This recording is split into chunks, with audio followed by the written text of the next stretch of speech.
algunos conceptos generales y también historia, ¿ya? Historia de la ética.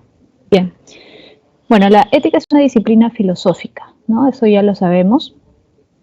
El término, fíjate, la etimología proviene del griego ethos, que significa costumbre, ¿no? Porque hace referencia a nuestra conducta habitual, es decir, lo que usualmente nosotros hacemos, cómo actuamos, ¿no? Que tiene que ver en parte con los hábitos, es decir, con lo que acostumbramos a hacer. Ahora, la ética es una disciplina filosófica que estudia ciertas nociones, ¿no? Por ejemplo, nociones como el bien, el mal, lo correcto, lo incorrecto, ¿sí? Pero la ética trata de fundamentar racionalmente estas nociones, es decir, trata de definir o de explicar por qué una acción es buena o es mala, ¿sí? Trata de argumentar, de dar razones. Ahora, eso lo vamos a ver luego con más detalle, ¿ya? Cuando veamos historia de la ética. Ahora, ¿qué temas aparte del bien, el mal, están relacionados con la ética? Bueno, ya dijimos, ¿no? El tema fundamental es el bien, pero también tenemos temas como la felicidad, ¿no? Por ejemplo, en la filosofía aristotélica, ¿no? Aristóteles considera la felicidad algo fundamental. Vamos a ver que para Aristóteles la felicidad está íntimamente ligado con la virtud, ¿no? Y esto es algo interesante porque los filósofos griegos se preguntaron precisamente si había alguna relación entre la virtud y la felicidad, o entre el bien y la felicidad. Es decir, algo de lo que nosotros mismos nos percatamos, ¿no? Puede ser que en algún momento tú te hayas preguntado por qué hay personas que son buenas, justas, nobles, generosas, y sin embargo les va mal, ¿no? No son felices. Y por el contrario, hay algunas personas que son mentirosas, no son leales, son injustas y aparentemente les va bien. Entonces, ¿existe una relación entre el bien y la felicidad? ¿Entre ser bueno y ser feliz o no? Esa es una pregunta que se plantearon los griegos, ¿no? Como te repito, Aristóteles, Sócrates, Platón se preguntaron eso. Y por eso es que Aristóteles le va a dar tanta importancia al tema de la felicidad. Para él, por ejemplo, un hombre malo no puede ser feliz, ¿no? Para él hay una relación, una conexión entre la virtud y la felicidad. Pero esa posición no es la posición que tuvieron los filósofos, ¿no? Como luego, por ejemplo, en el caso de Kant. Para Kant, la felicidad y el bien no necesariamente están relacionados. Pero eso no debe significar que nosotros actuemos mal para ser felices. Es decir, para Kant tú debes actuar bien en toda circunstancia, incluso si esa acción buena te hace infeliz. Ya algo parecido también van a decir los utilitaristas. Entonces, por eso es que es tan importante este tema, ¿no? ¿Se puede ser feliz siendo bueno? ¿Debemos preocuparnos por ser felices o debemos preocuparnos más por ser buenos, virtuosos, correctos, honestos? ¿No? Es una gran pregunta. Luego, el acto moral también. ¿Qué es una acción moral? ¿Cuándo actuamos moralmente? ¿Cuándo actuamos inmoralmente? ¿No? La norma moral, la persona moral, todo eso lo vamos a ver la próxima semana, ¿ya? Los dilemas éticos también, ¿no? Solamente te voy adelantando, los dilemas éticos son situaciones conflictivas que nosotros enfrentamos muchas veces en nuestra vida cotidiana, ¿no? Y son conflictivas porque precisamente muchas veces no sabemos qué hacer, cómo actuar, qué camino tomar, ¿no? Qué decidir.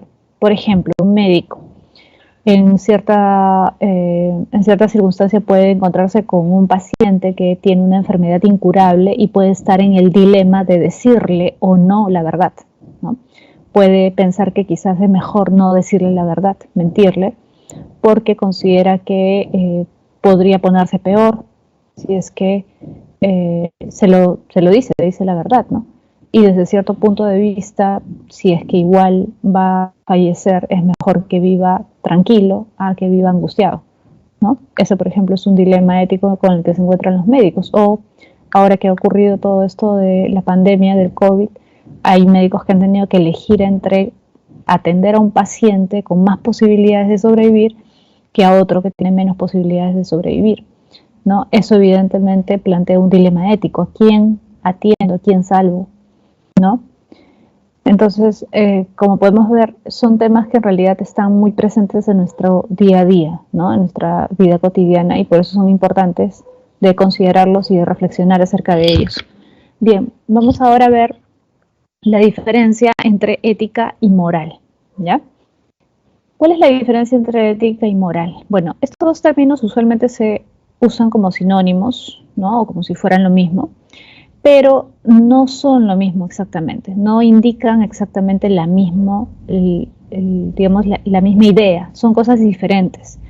En tu vida cotidiana tú puedes usar ambos términos como equivalentes, no hay mayor problema, ¿no? Incluso tú debes haber escuchado que hay mucha gente que dice, no sé, una persona que es mentirosa, que es deshonesta, ¿no?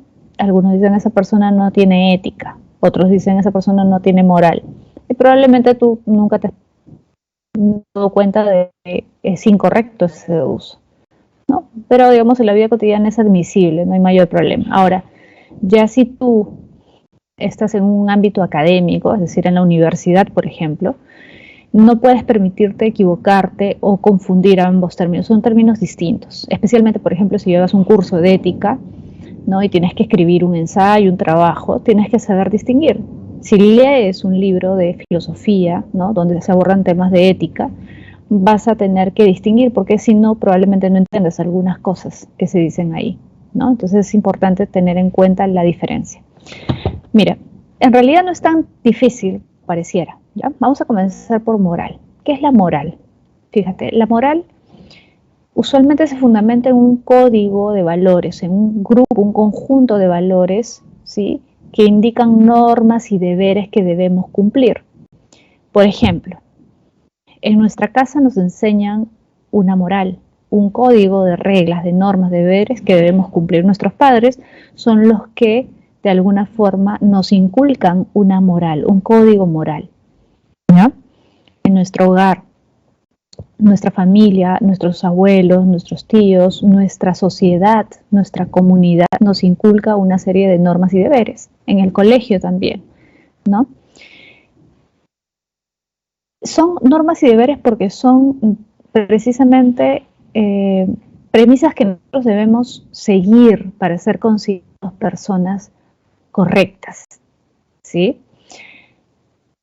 Pero usualmente acá no hay una reflexión, es decir, cuando tu padre, tu madre te dice, hijito, no debes mentir, ¿no? Debes ser solidario, debes decir siempre la verdad, debes compartir tus cosas con tu hermano, etcétera.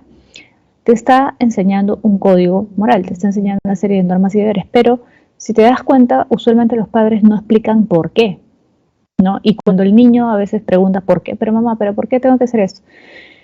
Usualmente los padres que dicen, tienes que hacerlo porque yo te lo digo, porque es así, porque yo soy tu padre, porque yo soy tu madre, tú tienes que obedecerme, ¿cierto? ¿Sí? Usualmente no hay una reflexión, no hay una explicación racional. Un poco lo que ocurre muchas veces con la religión, ¿no? Por ejemplo, en los 10 mandamientos. Ojo, no estoy diciendo que sean incorrectos, que estén mal, no. Los 10 mandamientos que son deberes, son normas que te indican cómo debes comportarte, pero ¿hay una explicación racional? No. ¿No? Los 10 mandamientos te indican que no debes mentir, no debes robar, no debes levantar falso testimonio contra otros, debes respetar a tu padre y a tu madre, son reglas que debes cumplir.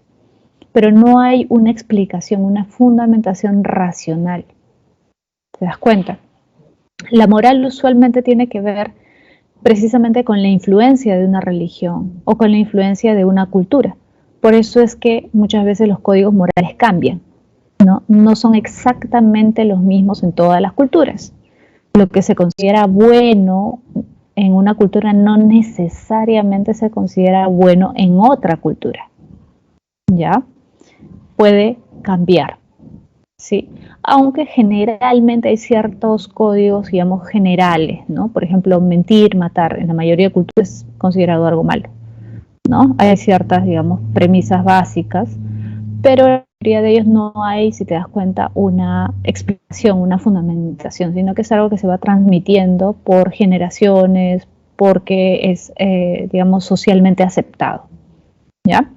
En cambio, la ética fíjate, aspira a un ideal buenas y virtuosas. La ética, ya dijimos, es una disciplina filosófica. ¿Y qué hacían los filósofos? Aspiraban a un ideal de vida, ¿no? Un ideal basado en ciertas acciones que ellos consideraban buenas y virtuosas, no porque la sociedad les decía que era así, sino porque ellos habían reflexionado por sí mismos y habían sacado sus propias conclusiones. Por ejemplo, Sócrates. Tú sabes que Sócrates fue condenado a morir bebiendo un veneno, la cicuta, ¿no?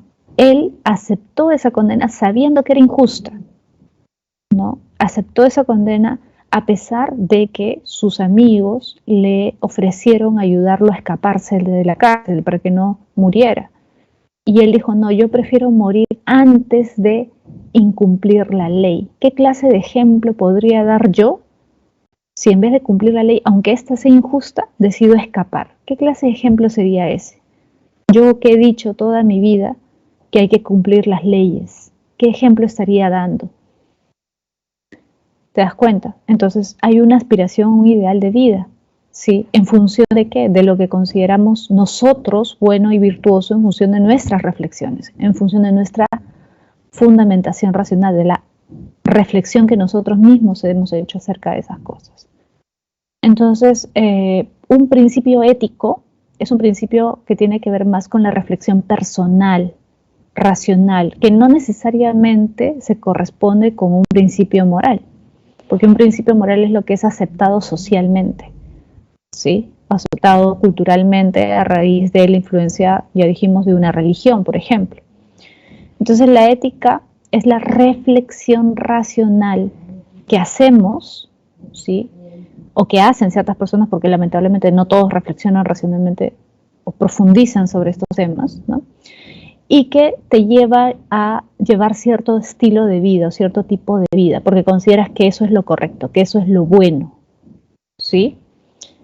Entonces, lo que tú consideras bueno podría estar hasta cierto punto peleado con lo que socialmente se considera bueno.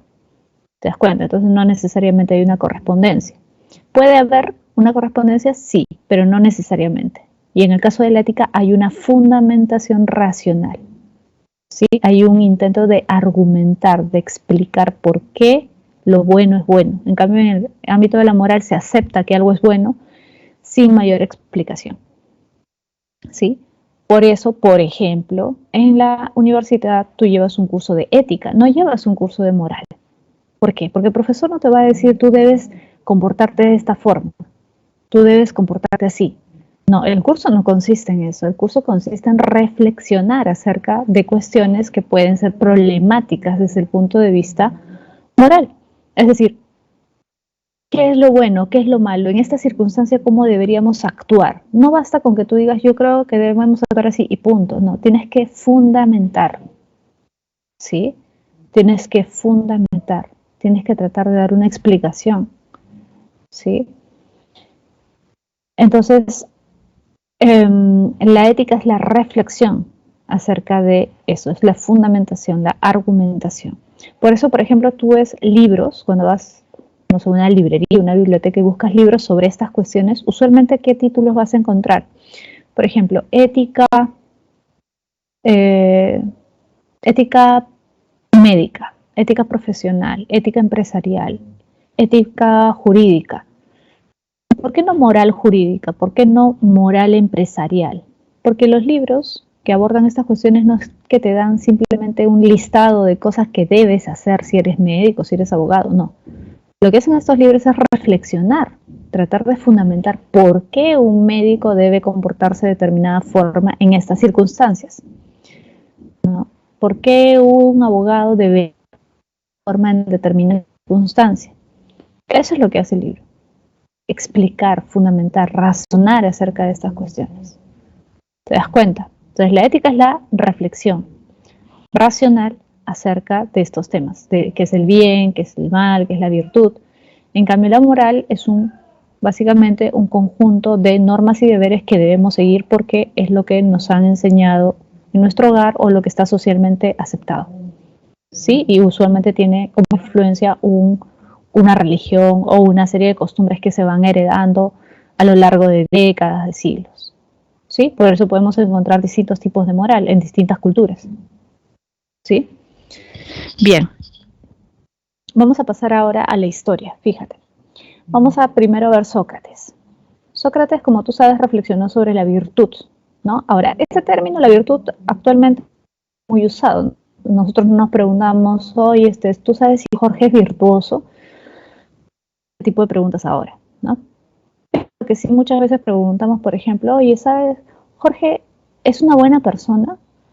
O tu mamá o un amigo, una amiga, no sé, tu tío, tu tía puede decir, oye, me han dicho que Jorge es un chico bien noble, es un chico bien bueno, ¿no?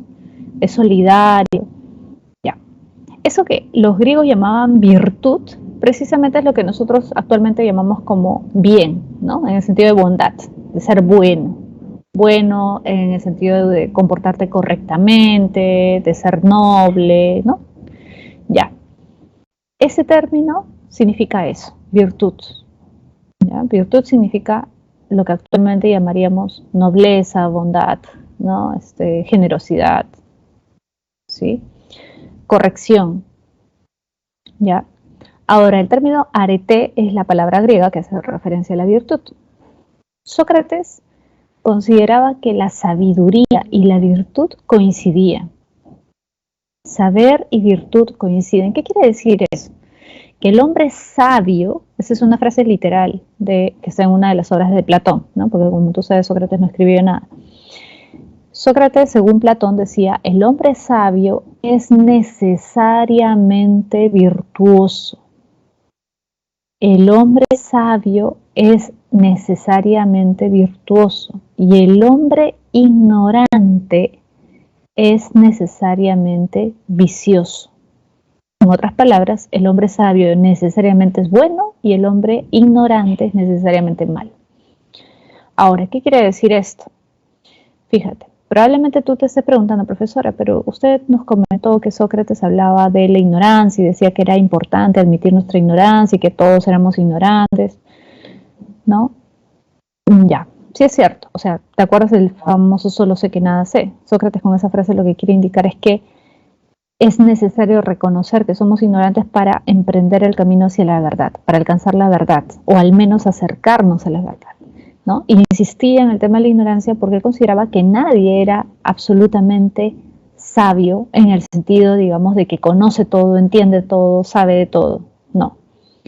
Para Sócrates, nadie es absolutamente sabio en ese sentido, ¿no? Y por eso, si tú quieres conocer verdaderamente algo, no puedes creer que lo sabes todo, porque si no, no vas a nunca cuestionar lo que crees que sabes, que muchas veces, aunque no querramos reconocerlo, es equivocado, ¿no? O es incompleto en todo caso, ¿no? Conocemos unas cuantas cosas y creemos que ya lo sabemos todo. Esa actitud es la que te impide conocer la verdad, decía Sócrates. Ahora, al margen de ese tipo de sabiduría, digamos, de conocimientos, ¿no? Concretos, Sócrates habla de una sabiduría superior. La sabiduría de la que él habla cuando habla de cuestiones éticas, la virtud, el bien, todas esas cuestiones, es una sabiduría precisamente que se restringe a ese ámbito. Es decir, para Sócrates cuando habla de sabiduría aquí, no está hablando del que sabe mucho. En otras palabras, para Sócrates el sabio, el verdadero sabio, no es el que sabe de historia, de economía, de física, de química, de biología, de arte, de geografía, no. De ese tipo de sabiduría no está hablando. Sócrates diría, tú puedes saber miles de cosas. Puedes ser un erudito, puedes tener doctorados, postdoctorados, puedes tener 5 carreras, puedes saber 10 idiomas. Eso no te hace sabio. El verdadero sabio para Sócrates es el que sabe lo más importante que debe saber un hombre. ¿Qué es lo más importante que debe conocer un hombre, una persona? ¿Qué es el bien? ¿Qué es el bien? Eso es lo que realmente importa. Tú puedes saber miles de cosas, pero si no sabes qué es el bien, para Sócrates eres un ignorante. Y tú puedes desconocer de muchísimas cosas, pero si sabes qué es el bien, eres sabio. ¿Sí? Entonces, a ese tipo de sabiduría se refiere Sócrates. Vendría a ser una sabiduría más parecida, digamos, a la que nosotros nos referimos cuando hablamos de los sabios orientales, ¿no? Esos sabios que han renunciado a todo y que viven en austeridad, que han alcanzado un conocimiento superior, ¿no?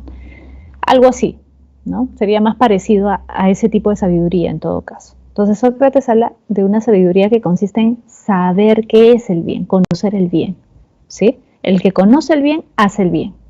El que no conoce el bien, va a hacer el mal. No va a poder hacer el bien porque ignora qué es el bien. Por eso es que se dice que Sócrates defendió el intelectualismo ético.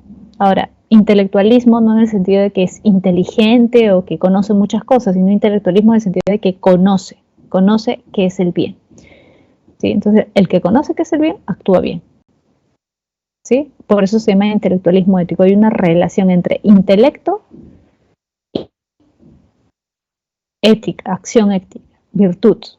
¿Ya? Pero intelecto en el sentido, ya te dije, repito, no de la persona que sabe mucho, sino intelecto en el sentido de que conoce lo más importante que podemos conocer, dice Sócrates, que es el bien.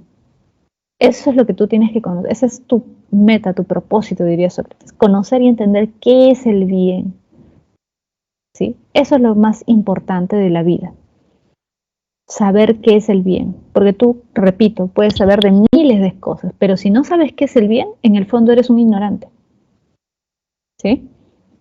Por lo tanto, el que conoce el bien actuará bien, con rectitud, con virtud, mientras que el que ignora el bien actuará mal. Ejemplo, creo que te conté este caso en las primeras semanas, no recuerdo bien, pero en todo caso te lo repito para que lo recuerdes. Hubo un asalto, ¿no? Hace un tiempo, hace varios años ya, en Chorrillos, hace como 2 años. Y los asaltantes salieron, ¿no? La policía los siguió, ¿no?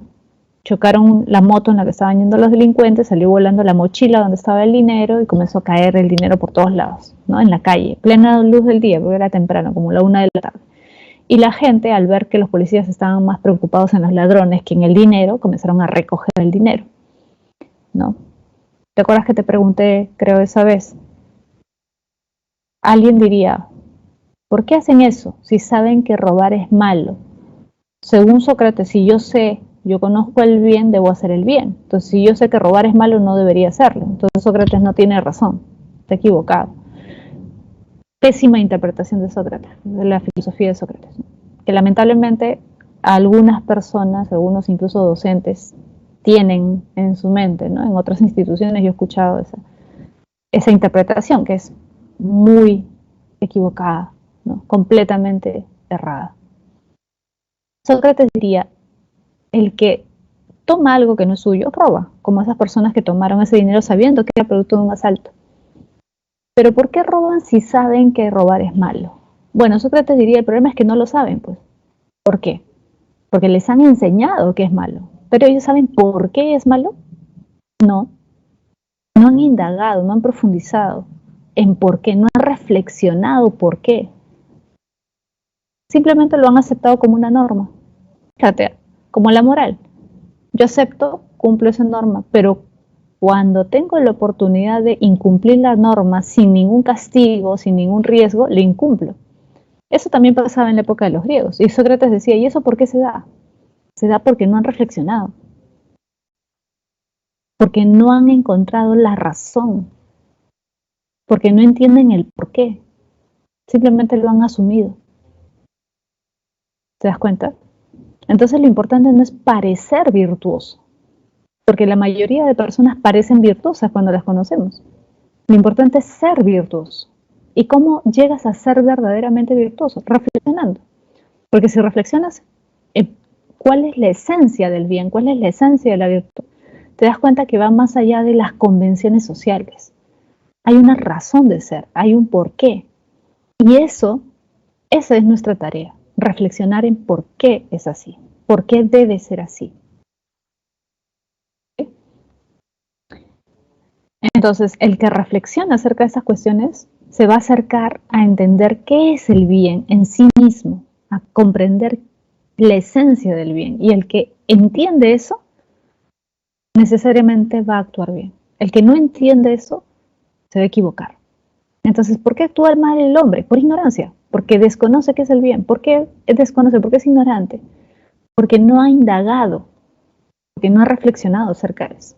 Entonces, cuando él habla de ignorancia, repito, no se refiere a la ignorancia que tú podrías decir, bueno, esa persona no estudió la universidad, no estudió una carrera, no terminó el colegio, es ignorante. No.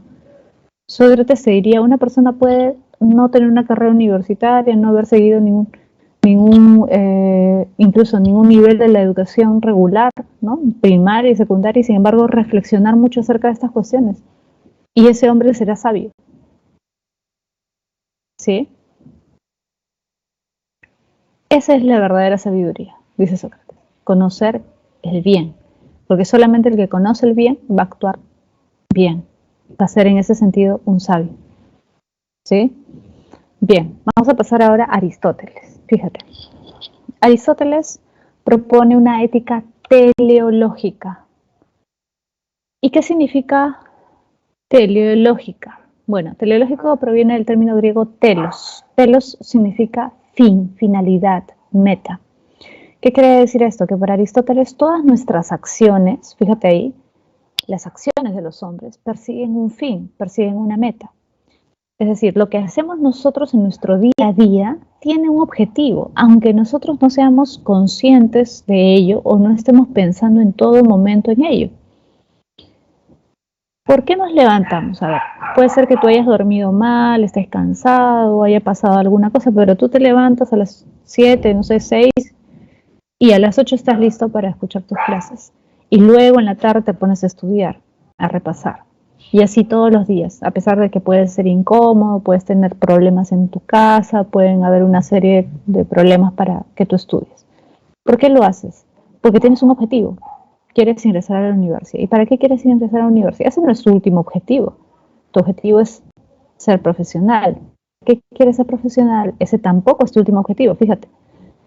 Quieres tener un buen trabajo. ¿Para qué? Para ganar dinero. ¿Para qué? ¿Por el dinero en sí mismo? ¿Ese es el objetivo? Aristóteles diría no. Tú quieres hacer algo con eso. No sé, quieres viajar, quieres poner una empresa, quieres ayudar a tu familia, quieres ayudar a las personas que más quieres ayudar a la sociedad, quieres, no sé. Puedes tener miles de objetivos. Pero la cuestión es que cada una de esas cosas que tú quieres hacer, tú crees que te van a hacer feliz. Es decir, lo que a ti te mueve a hacer las cosas que haces en tu día a día es la felicidad. Tú quieres ser feliz, quieres alcanzar esa felicidad. Incluso cuando eliges una carrera, ¿no? Cuando eliges una carrera es porque crees que esa carrera te va a llevar de manera más fácil o digamos va a ser más adecuada para que tú alcances tu felicidad. Entonces todas nuestras acciones tienen una meta, tienen una dirección, tienen una finalidad. ¿Y cuál es esa finalidad? Ser feliz. Por eso dice, fíjate en el segundo punto, defiende una ética eudemonista. Eudemonista viene de eudaimonía, que significa felicidad en griego. Eudaimonía significa felicidad. Porque el fin supremo de la vida, dice Aristóteles, es la felicidad. Ese es el objetivo máximo, eso es lo que queremos todos. ¿Sí? ¿O alguien quiere ser infeliz? No, nadie quiere ser infeliz, todos queremos ser felices. Entonces todos buscamos ese objetivo. Y en función de ese objetivo actuamos, realizamos las acciones que realizamos en el día a día. ¿Sí? Ahora, todos queremos ser felices, pero todos podremos ser felices. Esa es otra cosa. Aristóteles va a decir, lamentablemente, no. No todos podemos ser felices. Por una serie de razones, ¿no? Ocurren desgracias. Sí, a veces ocurren desgracias. Pierdes seres queridos, ocurren catástrofes, qué sé yo. Y eso evidentemente te impide ser feliz. ¿No? Entonces todos los hombres no pueden ser felices. En realidad son pocos. Y además no todos logran el mismo tipo de felicidad. Hay una felicidad, digamos, terrenal, hasta cierto punto podríamos llamarla así, una felicidad simple, ¿no? Que se da cuando tienes lo necesario, por ejemplo, tienes ciertas comodidades como para vivir tranquilamente, no tienes mayores preocupaciones, no tienes problemas de salud, tu familia no tiene problemas de salud, te relacionas bien con ellos, te relacionas bien con tus amigos, con la sociedad, ¿no? Puedes alcanzar cierto grado de bienestar. Ese es un tipo de felicidad. Pero hay una felicidad superior, dice Aristóteles. Hay una felicidad plena. Hay una felicidad que solo alcanzan unos cuantos, unos poquísimos, ¿no? Y es la felicidad que se logra a través de la vida contemplativa. ¿Y la vida contemplativa qué es? Es la vida filosófica, la vida del que contempla. ¿Y qué cosa contempla? Contempla lo más importante que existe. Por eso es una felicidad superior. ¿Y qué es lo más importante que existe? ¿Qué es lo superior en el mundo, en todo lo que existe? ¿Qué es lo más importante de todo? Bueno, Aristóteles va a decir el motor inmóvil, pues, porque el motor inmóvil es el que mueve todo, el que le da sentido a todo, el que hace que todo el mundo funcione como funciona. ¿Te acuerdas? El primer motor. Dios, el Dios aristotélico.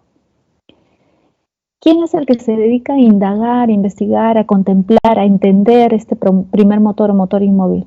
El filósofo. Y en ese sentido el filósofo es el que más realiza o mejor realiza su esencia como hombre. ¿Cuál es la esencia del hombre? La razón.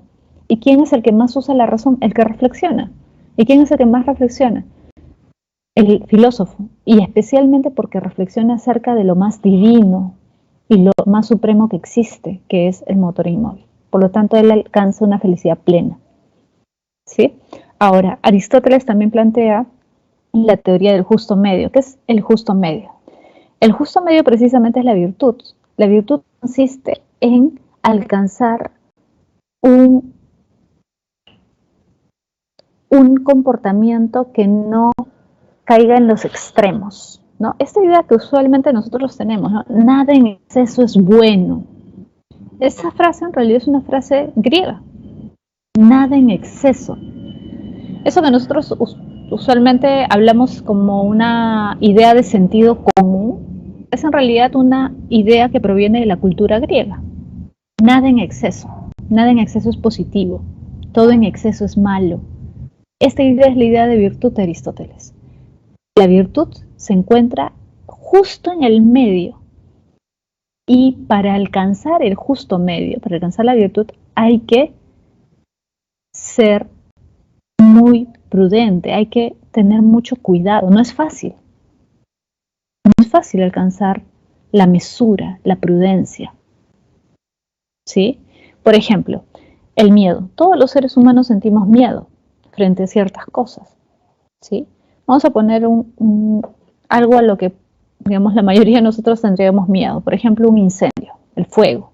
Nos causa miedo, es algo ya instintivo. ¿Sí? Todos sentimos miedo frente al fuego. Pero si tú te dejas llevar por tu miedo y no eres capaz de enfrentar ni siquiera con precaución ese miedo, ¿no? ese peligro, perdón, el fuego, y escapas completamente de enfrentar ese miedo, entonces eres cobarde. Pero si tú más bien te arriesgas demasiado frente a ese peligro y no guardas ninguna precaución, tampoco eres virtuoso, te estás excediendo, no estás siendo prudente, te estás arriesgando innecesariamente, ¿sí? Entonces, ¿quién sería el valiente? ¿Quién sería el virtuoso para Aristóteles? Un bombero, por ejemplo. El bombero es valiente porque enfrenta el peligro, tiene miedo pero controla el miedo. ¿Y por qué es valiente? Porque es prudente, porque no se enfrenta al fuego de la nada, va preparado, tiene un equipamiento especial y tiene una preparación física y mental también especial. Cualquiera no es un bombero. No es que vas y dices quiero ser bombero y te aceptan, no, tienes que seguir todo un curso especial y puede ser que al final no te acepten. Entonces tienes una preparación, ¿te das cuenta? Tienes, por lo tanto, una serie de precauciones. Vas con cierto cuidado, pero enfrentas el miedo. Eres virtuoso, diría Aristóteles. Pero si frente a un incendios, pongamos en tu casa, están en tu casa y comienza a quemarse, no sé, en la cocina, ¿no? Están preparando algo y se escapa una llama y comienza a quemarse algo. Y tú sales corriendo, ¿no? No te importa tu mamá, tu papá, tu abuelito, tu hermano, no te importa nada, tú sales, mi vida es primero, dice. Ya, ¿eso qué sería? Obviamente sería un vicio por defecto. No tienes nada de valentía, o casi nada de valentía, no sabes enfrentar el miedo, no sabes controlar el miedo, eso es cobardía, ¿sí? Ese es vicio por defecto. Y el vicio por exceso, ¿no? La temeridad, es decir, cuando tomas el riesgo y te arriesgas demasiado, innecesariamente quizás. Por ejemplo, alguien, supongamos que, eh, no sé, llegas a tu casa y ves que hay un incendio, ¿no? Y te acuerdas que está ahí tu laptop y dices, no, tengo que rescatar mi laptop, todo se está cayendo y te metes para rescatar tu laptop sin ninguna precaución.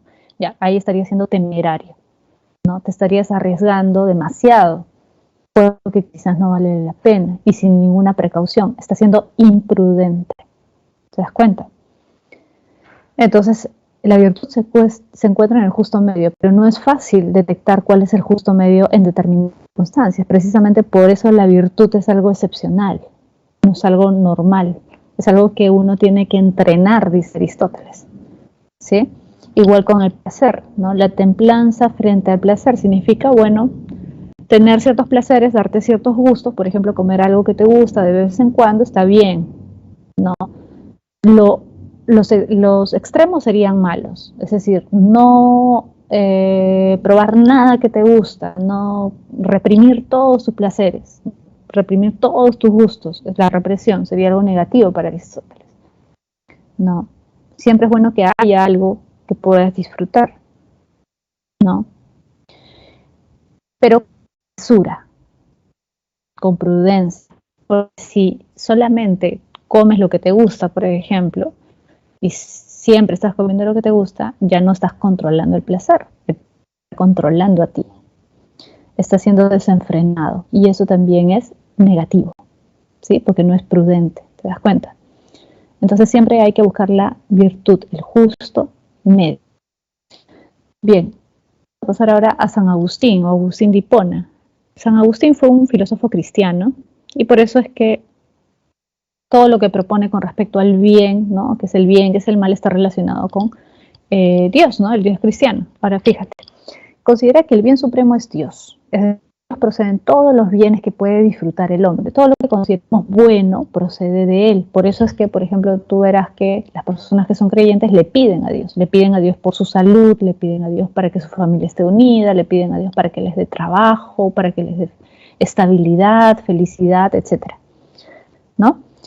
Porque consideran que como Dios es el bien supremo, es decir, no hay un bien superior a Dios, de Él proceden todos los bienes, es como la fuente del cual procede todo lo bueno que puede disfrutar el hombre. ¿Sí?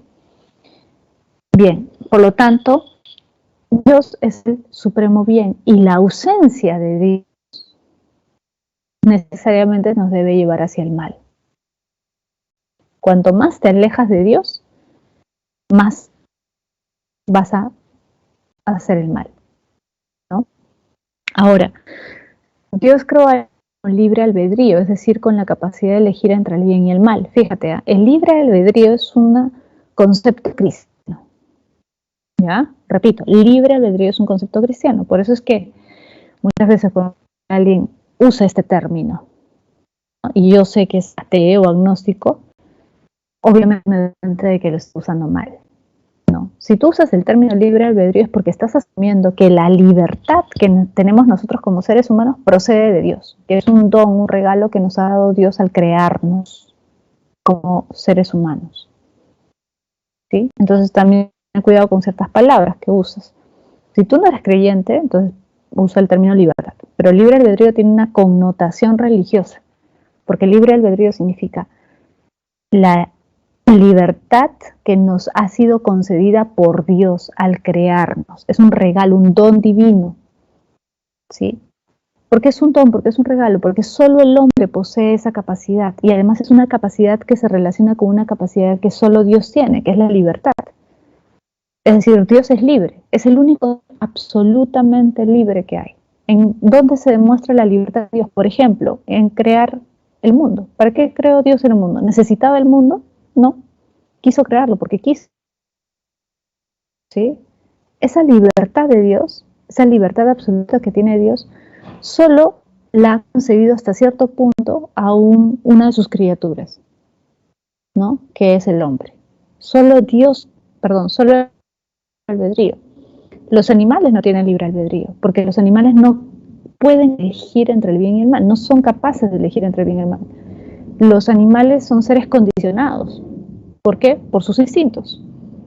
Se guían por sus instintos. Y precisamente por eso nosotros no podemos juzgar a los animales, no podemos decir que un león es malo porque se come un ciervo. O no podemos decir que un oso es malo porque mata a un hombre, porque lo hace por instinto, para defenderse o para alimentarse, ¿cierto? Pero lo mismo no podemos decir del ser humano. El ser humano sí es capaz de entender, de distinguir entre el bien y el mal y de elegir entre el bien y el mal. Ahora, San Agustín diría, pero no es simplemente que él te dice, tú eliges, ¿no? Sino que Dios te indica qué es lo correcto. Y precisamente por eso Dios te puede juzgar. Porque si fuera que, bueno, Dios te dice, bueno, haz lo que desees, puede juzgar. Pero Dios te dice qué es lo correcto, cómo deberías actuar. Es decir, te indica el camino que deberías seguir. Y si tú decides no seguir ese camino, entonces debes atenerte a las consecuencias, ¿no? Por eso es que es coherente toda esta idea del juicio final, del cielo, del infierno. Claro, porque Dios no solamente te da libre albedrío, sino que te indica el camino. Y si tú decides desobedecer, tú sabes que vas a tener ciertas consecuencias. Por lo tanto, si el hombre posee libertad, libre albedrío, entonces es responsable de sus acciones. No puede echarle la culpa a otro. ¿A quién le va a echar la culpa? Si él sabe distinguir entre el bien y el mal y él ha elegido, nadie lo ha obligado. ¿A quién le puede echar la culpa? Le va a echar la culpa a su árbol genealógico, a sus padres, a su situación económica, ¿no? A la biología.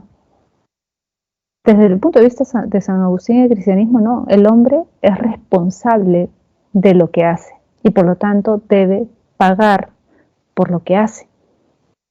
Claro que en el caso del cristianismo lo fundamental es el juicio que va a hacer Dios, ¿no? Más que el juicio de los hombres, porque ya sabemos que en el caso de la justicia humana no siempre se cumple como tal, ¿no?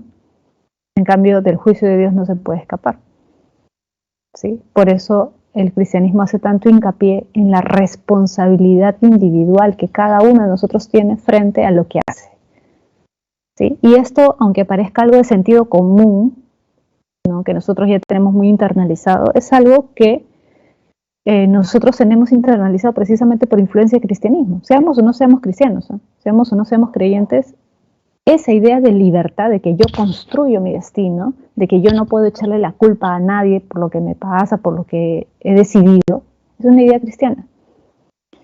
Porque si te pones a pensar, en la antigua Grecia, por ejemplo, e incluso en Roma, estaba muy internalizada la idea del destino, de la fortuna, ¿no? De que de alguna forma éramos marionetas, juguetes de los dioses, ¿no? Recuerda, por ejemplo, Edipo Rey, ¿no?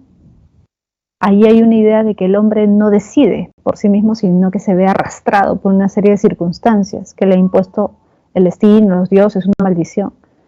Pero con el cristianismo se rompe con esa idea. Ahora el hombre es libre y por lo tanto es responsable de lo que hace y tiene que responder por lo que hace frente a Dios. ¿Te das cuenta? Bien, vamos a pasar ahora a Kant. Fíjate, Kant plantea que el bien es la buena voluntad. La buena voluntad, actuar por buena voluntad, implica actuar de manera pura, desprendida, es decir, sin interés, sin esperar una recompensa, sin esperar algo a cambio. Ejemplo,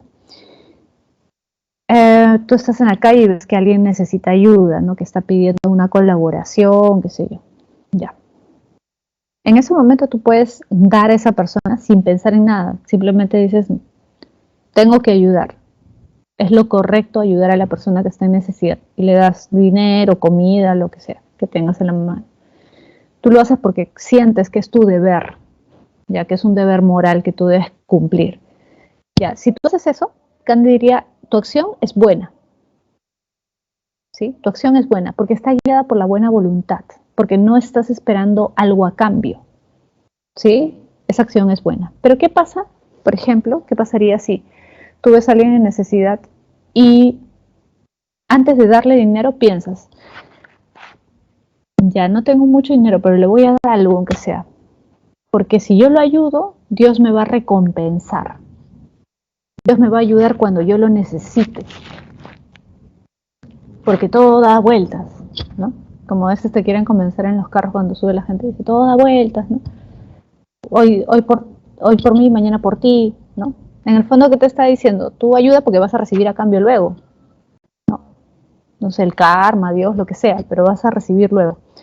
Eso es actuar no por buena voluntad, porque eso no es un acto desprendido, tú estás esperando algo a cambio. ¿Te das cuenta?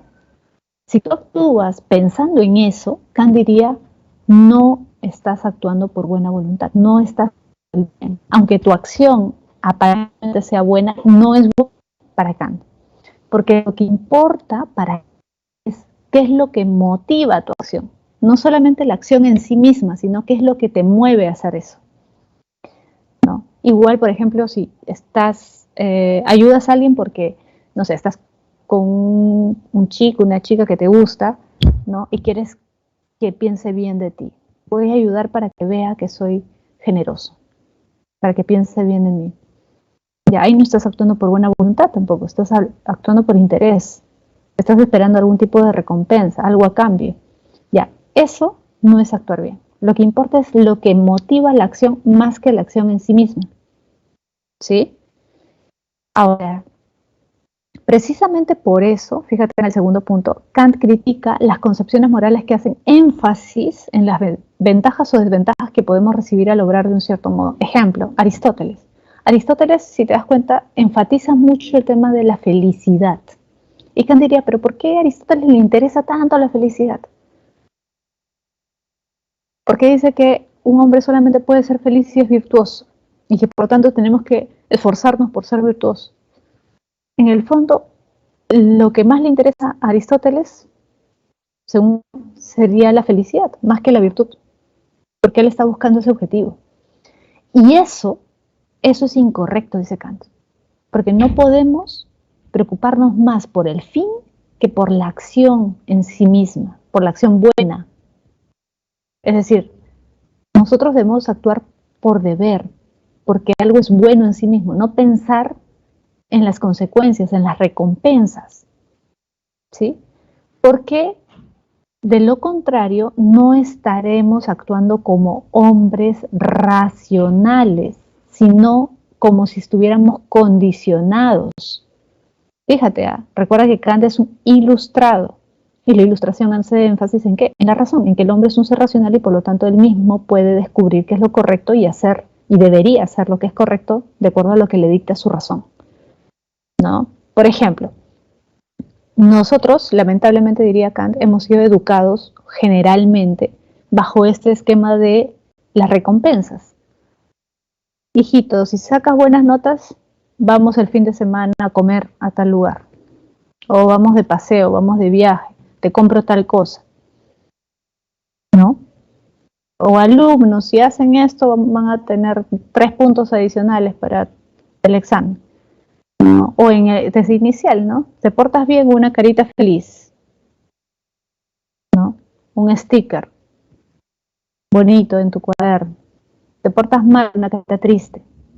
Ya, ¿qué es eso? Kant diría, eso es completamente inadecuado para educar a una persona. ¿Por qué? Porque te están condicionando, como si fueras un animal, como si fueras un animalito, así como le das una galletita a tu perro para que se porte bien, o cuando se porta bien lo recompensas, igual. Y nosotros no somos animales, somos seres racionales. Es decir, nosotros podemos descubrir por nuestra propia razón qué está bien y qué está mal. Y por lo tanto, si descubrimos qué está bien y qué está mal, debemos hacerlo en función de eso, de nuestra razón. No de esperar una recompensa o no de huir de un castigo. ¿Te das cuenta? Por lo tanto, Kant defiende una moral autónoma, es decir, uno mismo. Uno mismo, ¿qué cosa? Se impone un deber, una ley, una norma, ¿sí? Pero profesora, si es un deber, ya, pero es un deber, diría Kant, que no proviene de afuera, no es que otro te lo pone, sino que tú mismo te puedes poner el deber. ¿Y cómo me pongo yo mismo el deber? Descubriendo qué es lo correcto. ¿Y cómo descubro qué es lo correcto? A través de mi razón, ¿sí? Y es un deber que es válido para todos los seres humanos, universal. No entiendo, profesora. Fíjate, te voy a explicar acá. Imperativo categórico, lo que propone Kant. Repito, fíjate a la izquierda, arriba. Imperativo categórico, lo que propone Kant. Imperativo hipotético, derecha, lo que critica Kant. Ya te dije, ¿qué critica Kant? Critica a aquellos que recomiendan una acción como medio para un fin. ¿Quieres ser feliz? Entonces tienes que ser virtuoso. Si quieres A, si quieres felicidad, entonces haz B. Sé virtuoso. Haz acciones virtuosas. Ya. Kant diría, no, así no debemos actuar porque estamos actuando como seres condicionados. Si quieres ir de viaje, entonces haz tu tarea. Si quieres tal cosa, entonces te saca 20 en tu examen. Ya, eso es incorrecto. ¿Ya? Porque te estás condicionando. Eso es imperativo hipotético. ¿Qué propone Kant? Dice, el imperativo categórico, lo que propone Kant, manda y obliga sin ninguna condición. Es decir, no pienses condicionadamente. ¿Qué pasará si hago esto? ¿Qué obtendré? No. Tú debes hacer A porque debes hacer A, porque es lo correcto. Profesora, pero ahí dice debes. ¿Quién me dice? Tú mismo. ¿Cómo? Fíjate abajo, primera formulación del imperativo categórico. Actúa como crees que deberían actuar todos los hombres. Por ejemplo, estás en la calle, ves que a alguien se le cae su billetera que está delante de ti, no hay nadie alrededor. En ese momento podrías dudar y decir, a ver, recojo la billetera y no digo nada, la persona ni cuenta se ha dado, o se la devuelvo. Actúa como crees que deberían actuar todos los hombres. En ese momento tú te preguntas, ¿cómo deberían actuar todos? ¿Qué sería lo correcto? ¿Qué sería lo mejor? Que todos en esta circunstancia que yo estoy viviendo, todos en esas mismas circunstancias devolvieran lo que no es suyo o se quedaran con lo que no es suyo. Y así tú dices que devolvieran, entonces tú mismo has descubierto la ley moral, tú mismo has descubierto qué es lo correcto. Entonces, si tu misma razón te ha dicho qué es lo correcto, hazlo. Punto. ¿Sí? Y segunda formulación, no consideres a ningún hombre como un medio, sino siempre como un fin en sí mismo. Es decir, nunca uses a un hombre como un instrumento para lograr algo. Aunque ese algo sea algo bueno, no importa. Ningún hombre puede ser usado. ¿Sí? Ahora, el utilitarismo, fíjate, John Stuart Mill, ¿qué dice? Hay que buscar el bien. ¿Y qué es el bien? Lo que beneficia a la mayor cantidad de personas, lo que produce la máxima felicidad para el mayor número de individuos posible. Por ejemplo, un político tiene que tomar una política, tiene que pensar en el beneficio de la mayoría, ¿sí? Puede perjudicar a unos cuantos, sí, no importa, lo importante es que beneficie a la mayoría. Si beneficia a la mayoría, está bien, porque lo que se debe buscar es la felicidad general, no la individual, ¿sí? Y por último, Moore considera que el bien es un concepto incomprensible desde el punto de vista racional, es decir, no podemos definir qué es el bien racionalmente, solamente podemos intuirlo. ¿Por qué? Porque el bien es un concepto simple, es decir, no puede ser descompuesto, no puede ser analizado, ¿no? Cuando tú dices, por ejemplo, quiero el concepto de silla, ¿puedo definir qué silla? Sí, porque puedo descomponer, puedo decir cuáles son sus partes. En el caso del bien no puedo decir cuáles son sus partes. Por lo tanto, es un concepto simple. Y como no es descompuesto, no puede ser analizado racionalmente, solamente puedo entender el bien de forma intuitiva, no de forma racional. ¿Ya? Bien, chicos, les dejo ahí las claves de la evaluación. Sí, ya nos vemos la próxima semana. Cuídense mucho. Nos vemos.